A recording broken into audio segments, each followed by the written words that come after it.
दोस्तों, जब जीवन में दुखों का आगमन होता है तो जीवन बड़ी लगने लगती है और जीवन में सुखों का आगमन होता है तो जीवन छोटी लगने लगती है।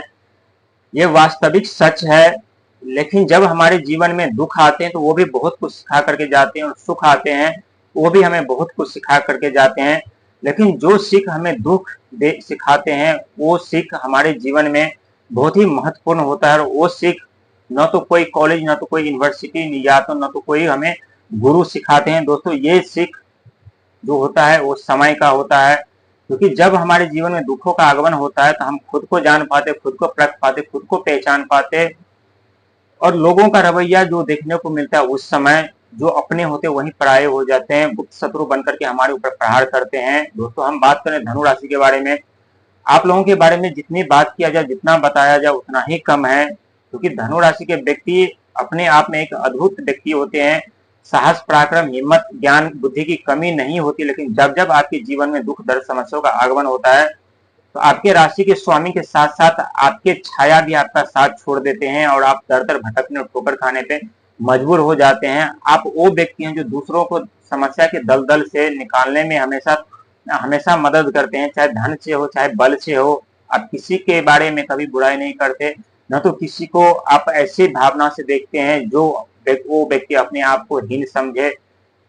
क्योंकि आप ऐसे व्यक्ति हैं और धनु राशि वाले ऐसे व्यक्ति होते हैं जो हर एक क्षेत्र में अपना नाम रोशन करते हैं और हर एक व्यक्ति अपने जीवन में ऊंचे पद, प्रतिष्ठा, मान सम्मान भी पाते हैं। लेकिन वास्तविक में जब समय आपसे विपरीत चले जाते हैं, आपके जीवन में संकट, समस्या उत्पन्न हो जाते हैं,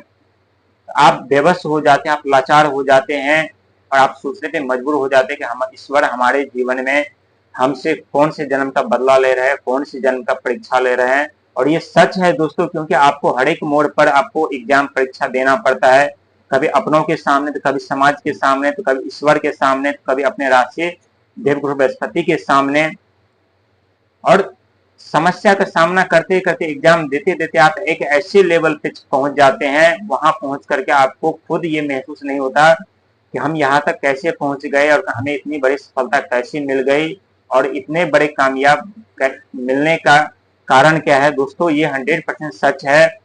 लेकिन जो बात मैं बताने जा रहा हूँ आपके जीवन में, ये बात सुन करके आप अपने आप को रोक नहीं पाएंगे और सोचने पे मजबूर हो जाएंगे, ये बात हमें पहले पता क्यों नहीं चली। दोस्तों, आप अपने जीवन में एक चरम सीमा पे जरूर थे, सुख के करीब आप पहुंच रहे थे, सफलता के करीब आप पहुंच रहे थे, लेकिन जैसे आपको कामयाबी मिलने वाली होती थी वैसे कोई ना कोई समस्या आपके जीवन में आकर खड़ी हो जाती थी, वैसे कोई ना कोई कठिनाई, परेशानी आपको आकर के परेशान करने लगते थे। जहां कोई खुशियां आपकी चौखट पे दस्तक देती थी, वहीं कोई कुछ ना कुछ ऐसे समस्या, चाहे अपनों का हो, चाहे परायों का हो, चाहे सामाजिक तौर पे हो, समस्या उत्पन्न हो जाती थी। लेकिन अब इतिहास में पहली बार होगा वो विनाश, और इस विनाश को देख करके आप खुद सोचने पे मजबूर हो जाएंगे कि अचानक से हमारे जीवन में दुख, दर्द, समस्या कैसे समाप्त हो चुके हैं। जो ग्रहों ने आपके जीवन में दुख, दर्द, समस्या उत्पन्न किए थे, जो ग्रह कठिनाई, परेशानी, समस्याओं का सामना करवा रहे थे, जो ग्रह मानसिक उलझाने उत्पन्न कर रहे थे, जो ग्रह गलत आरोप, इल्जाम लगवा रहे थे, जो ग्रह हिम्मत, साहस, पराक्रम सब समाप्त कर देते, जलाकर राख कर दिए थे, अब वही ग्रह अपना चाल, अपना सुप्रभाव दिखाने वाले हैं। क्योंकि देवगुरु बृहस्पति के नक्षत्र में यानी दो ग्रह पहले प्रवेश करेंगे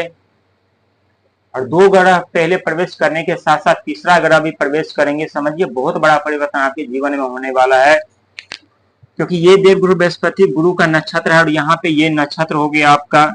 जहाँ पे एक कोना पे राहु महाराज प्रवेश करेंगे, दूसरे पे मंगल प्रवेश करेंगे और तीसरे पे शनिदेव महाराज प्रवेश करेंगे। शनिदेव महाराज प्रवेश करेंगे यानी शनिदेव कर्म के फलदाता हैं, वही राहुदेव मायावी ग्रह माने जाते हैं, अचानक से व्यक्ति के जीवन में परिवर्तन लाते हैं। और यही मंगल महाराज जो साहस का, ऊर्जा का, पराक्रम का भूमि पुत्र कहलाते हैं। यदि हमें भूमि रिलेटेड कोई भी समस्या आपके जीवन में चल रही है, या सेल कर पा रहे हैं या नहीं कर पा रहे हैं, तो ये भी बाधा बहुत जल्द समाप्त होने वाले हैं, क्योंकि मंगल महाराज आपके तीसरे भाव में आएंगे। तो यहाँ भी आपके चौथे भाव में है मंगल महाराज, जो कि चौथा भाव होता है जमीन, जायदाद, घर गृहस्थी का। यहाँ पे राहु के, मंगल की दृष्टि बनी हुई है। जैसे मंगल तीसरा घर में आएंगे वैसे आपके रास्ते साफ हो जाएंगे, अपने जीवन में सफलता पाते हुए चले जाएंगे। हर एक प्रतिबंध समाप्त हो जाएंगे और ये 100% सत्य साबित होगा। आप यकीन करें ना करें, क्योंकि 2025 तक थोड़ी कठिनाई जरूर है, लेकिन 25 के अंत में हर एक समस्या से छुटकारा पाते हुए खुद को महसूस करेंगे। और जैसे 2026 आरंभ होगा वैसे आपके जीवन में खुशियां बिना बादल के दस्तक देगी, धन का आगमन होगा, आपके हर एक सपने सच होते हुए नजर आएंगे। लेकिन साथ ही लालच क्रोध से बचना है, गलत कार्य करने से भी आपको बचना है, और साथ ही अपने ज्ञान का गलत प्रयोग करने से भी बचना है, क्योंकि आपके राशि के स्वामी यानी देवगुरु बृहस्पति